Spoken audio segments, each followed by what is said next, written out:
রোজা অবস্থায় ডায়াবেটিস পরীক্ষা করা যাবে কি না? ভাই আমিনুল ইসলাম, ডায়াবেটিস পরীক্ষার সময় সামান্য যে সুইয়ের অগ্রভাগে যে পরিমাণ পানি থাকে ওই পরিমাণ রক্ত যে বের হয়, এর ফলশ্রুতিতে আপনার ওজু ভঙ্গ হবে না যদি এটা গড়িয়ে পড়ার মতো অতটুকু না হয়। বড় এক ফোঁটা হয় যেটা আসলে গড়িয়ে পড়ার মতো হয়, তাহলে সেক্ষেত্রে রোজা ভঙ্গ হবে।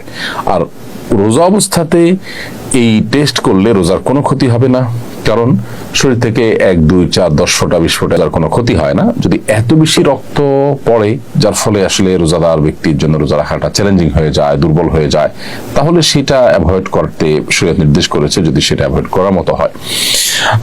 তবে আপনার 1 ফোঁটা 2 ফোঁটা রক্ত আপনি নিলেন, অথবা 1 সিরিঞ্জ রক্তই নিলেন বা 2-4 সিরিঞ্জ রক্ত নিলেন, যেটা আপনি ব্লাড টেস্ট ইত্যাদি করার জন্য, সেক্ষেত্রে এর কারণে রোজার কোনো ক্ষতি হবে না, রোজা রেখে করা যাবে ইনশাআল্লাহ তাআলা।